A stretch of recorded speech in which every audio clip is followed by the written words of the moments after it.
Halo guys, assalamualaikum, selamat datang kembali di NN Top 11 Channel. Apa kabar semuanya? Semoga teman-teman selalu sehat dimanapun berada. Hari ini saya akan kembali melakukan laga uji coba, dan kali ini saya akan menggunakan formasi 3-2-2-3 WM dan membandingkan antara penyerang dengan gaya main versus penyerang tanpa gaya main. Karena saya tidak memiliki opsi pemain bertahan yang bagus, jadi saya hanya akan mengandalkan pemain bertahan seadanya saja di awal musim ini guys. Sebenarnya musim ini tim saya belum benar-benar siap bersaing meraih gelar juara, apalagi sektor pertahanan tim saya begitu rapuh sejak beberapa musim terakhir. Dan musim ini saya hanya mengandalkan satu back murni saja. Dua back lain sebenarnya adalah gelandang sayap yang bisa bermain di dua posisi berbeda, MR plus DR dan ML plus DL. Karena minimnya pemain bertahan yang saya miliki di awal musim ini, terpaksa saya memberikan mentalitas bertahan pada dua back sayap. Dengan begitu, dua back sayap ini tidak akan bergerak terlalu jauh keluar dari areanya. Sebenarnya ada risiko tersendiri ketika kita menempatkan pemain bukan di posisi aslinya, apalagi dua back sayap yang saya tempatkan posisi aslinya itu gelandang sayap guys.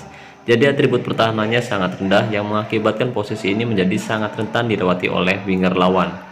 Dan ini sudah terbukti di beberapa pertandingan musim ini. Tim saya kebobolan sangat mudah jika diserang dari sisi kanan ataupun kiri. Jadi, jika kita memiliki kombinasi yang bagus di sektor pertahanan, sebenarnya formasi ini bisa menjadi pilihan yang tepat musim ini. Formasi 3-2-2-3 WM dipopulerkan oleh pelatih Arsenal Herbert Chapman pada tahun 1925. Chapman memperkenalkan formasi WM ketika peraturan offside dalam permainan sepak bola menjadi lebih jelas. Oh iya guys, sebelum kita membahas lebih jauh, buat teman-teman yang belum mendukung channel ini, jika berkenan kamu bisa klik tombol like, subscribe, dan aktifkan juga notifikasinya agar teman-teman selalu tahu update terbaru dari NN Top 11 Channel. Oke guys, terima kasih banyak atas dukungannya. Formasi 3-2-2-3 sering disebut sebagai formasi WM karena posisi pemain membentuk huruf W di sektor belakang dan M di sektor depan. Dalam formasi 3-2-2-3 atau WM, pelatih akan menempatkan pemain belakang dan depan dengan jumlah yang sama. Adapun formasi ini terdiri dari 3 back, 1 back tengah, dan 2 fullback atau back tepi. 2 gelandang bertahan, 2 gelandang serang, dan 3 penyerang, 2 winger, dan 1 ujung tombak. Atau jika kamu tidak memiliki AMC, kamu juga bisa menempatkan MC untuk penggantinya guys. Dalam formasi 3-2-2-3, 4 gelandang atau pemain tengah akan membentuk posisi persegi saat sedang menguasai bola. Apabila ada salah satu dari 4 pemain tengah memiliki stamina tinggi, formasi WM akan membuat sebuah tim dapat melakukan penyerangan dan pertahanan dengan 7 pemain sekaligus.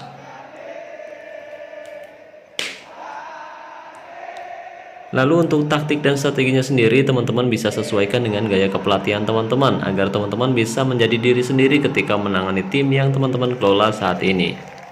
Oke guys, dan kali ini saya akan coba menantang Fog FC, tim asal China. Level manajernya saat ini 98, tapi karena saya menantangnya lewat asosiasi, jadi kualitas mutu Fox FC terlihat sama seperti aslinya guys. Selisihnya sekitar 26,2% dengan tim saya FC Butang. Oke, sekarang mari kita lihat susunan pemain inti POK FC. Teman-teman bisa melihatnya di sini. POK FC memiliki pemain inti yang lebih bagus dan seimbang. Kualitas mutu pemainnya rata-rata di atas 100%. Berbeda jauh dengan tim yang saya tangani saat ini, karena saat ini saya hanya mengandalkan beberapa pemain bintang saja guys. Dan sisanya hanya menjadi pelengkap saja. Lalu beberapa pemain dengan kualitas rendah bukan pemain didikan saya sendiri, jadi hanya pemain biasa, bukan pemain kelas dunia apalagi legenda. Sekarang mari kita bandingkan pemain bintang yang dimiliki POK FC. Karena saya tidak mengerti bahasa China, jadi saya tidak bisa menyebutkan namanya siapa guys. Jadi tolong buat teman-teman yang paham, coba ini tuh dibacanya apa sih guys. Karena saya nggak tahu namanya siapa, mari kita panggil saja namanya Jackie Chan. Jackie Chan. Umurnya saat ini 28 tahun dengan kualitas mutu bintang 9 atau setara 168%.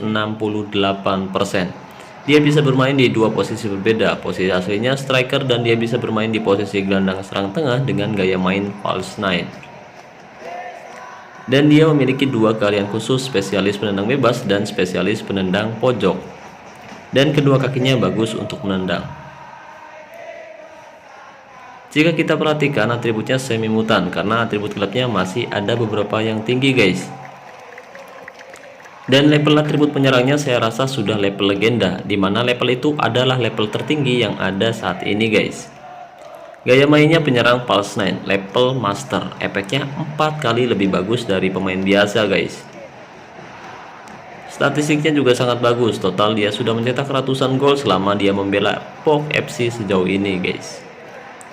Sekarang mari kita bandingkan dengan pemain tanpa playstylist yang saya miliki. Tahir Al-Fatih umurnya 21 tahun dengan kualitas mutu bintang 8 atau setara 140%. Sama seperti pemain POX, pemain saya bisa bermain di dua posisi berbeda, striker dan gelandang serang tengah dengan satu keahlian khusus spesialis tendangan bebas. Sama seperti pemain bintang yang POX miliki, Al-Fatih juga hanya pemain semi mutan, tapi level atribut menyerangnya legenda. Dan Al-Fatih tidak memiliki gaya main atau playstyle seperti pemain POX yang memiliki gaya main penyerang Pulse 9 level master. Tapi statistiknya cukup bagus di beberapa musim terakhir selama membela FC Buteng sejauh ini guys. Total dia sudah mencetak 161 gol dari 78 pertandingan di Liga dan mencetak puluhan gol di Cup dan Liga Champion. Jika dibandingkan dengan penyerang Fox, jelas pemain saya kalah jauh. Yang menjadi keunggulan penyerang saya yaitu pada atribut kekuatannya saja guys, yang lebih tinggi dari penyerang Fox. Sisanya penyerang Fox yang lebih baik. Oke, taktiknya sendiri seperti yang saya bahas di awal video, bahwa kamu bisa menentukan taktik dan strateginya sesuai gaya kepelatihan kamu guys. Jadi kamu tidak perlu meniru strategi yang saya terapkan jika dirasa kamu memang tidak menyukainya. Oke guys, sekarang mari kita lihat hasilnya. Apakah formasi 3-2-2-3 WM kali ini efektif menghadapi tim yang kualitas mutunya lebih tinggi? Dan mari kita bandingkan juga pemain dengan playstylist level master versus pemain tanpa playstylist. Kira-kira bagusan mana nih guys? Dan lawan yang saya hadapi kali ini menggunakan formasi 3-1-2-3-1. Seperti biasa di awal saya langsung memberikan bonus latihan menyerang. Di menit keempat sebenarnya FC Buteng hampir mencetak gol lewat tendangan bebas Al-Fatih, tapi sayang tendangan Al-Fatih masih bisa ditepis penjaga gawang Fox.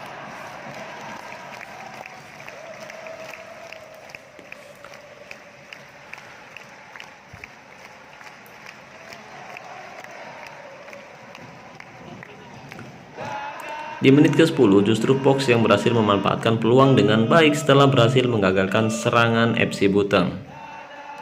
Fox berhasil memanfaatkan serangan balik cepat. Rapuhnya lini pertahanan FC Buteng membuat lawan mudah menembus lini tengah dengan mudah. Kecepatan pemain Fox tidak bisa dihentikan. Gol tercipta di menit ke-10 lewat sepakan jarak dekat penyerang Fox. Skor 1-0 di menit ke-10. 5 menit berselang, FC Buteng berhasil menyamakan kedudukan. Kerjasama apik pemain FC Buteng membuahkan hasil. Tendangan jarak jauh Gitara berhasil melesat kencang dan masuk ke gawang tanpa bisa ditepis penjaga gawang Fox. Untuk sementara skor imbang 1-1 di menit ke-15. 4 menit berselang, FC Buteng hampir mencetak gol kedua. Kerjasama pemain depan FC Buteng cukup menarik, tapi sayang sundulan Gitara melambung di atas mistar gawang Fox.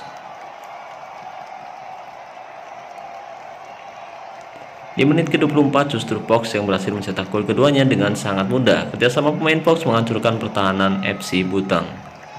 Penyerang Fox benar-benar bermain sangat bagus di pertandingan ini. Dia berhasil melewati penjagaan dengan sangat cantik.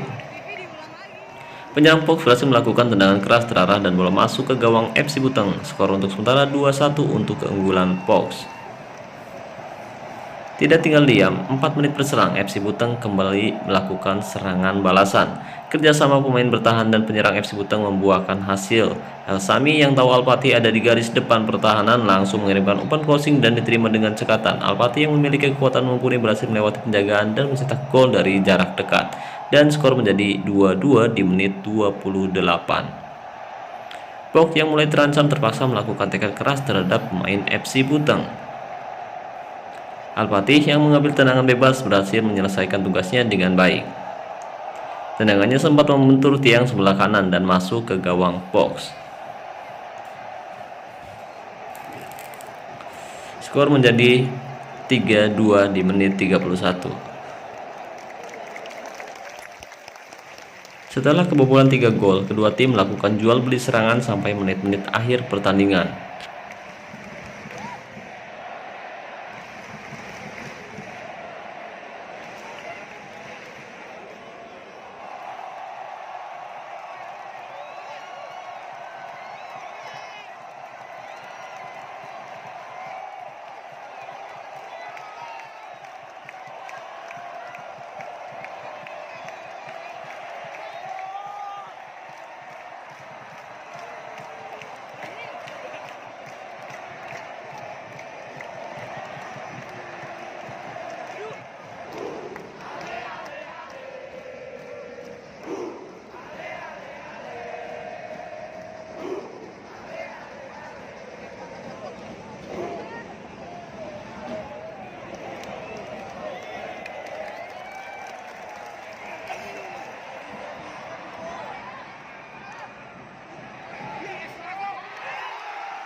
Setelah serangan demi serangan dilakukan, akhirnya gol keempat FC Buteng tercipta di menit ke-81 lewat serangan terorganisir. Alparik berhasil mengecoh pertahanan POX. Kitara yang berada di sisi kiri pertahanan POX berhasil menerima umpan dari Alparik dan mengirim umpan crossing pada Alpati yang langsung meletakkan bola ke gawang POX. Skor menjadi 4-2 untuk keunggulan FC Buteng. Meskipun tertinggal, POX tetap melakukan serangan balasan sampai pertandingan berakhir, tapi sayang tidak ada gol tercipta sampai peluit babak kedua dibunyikan.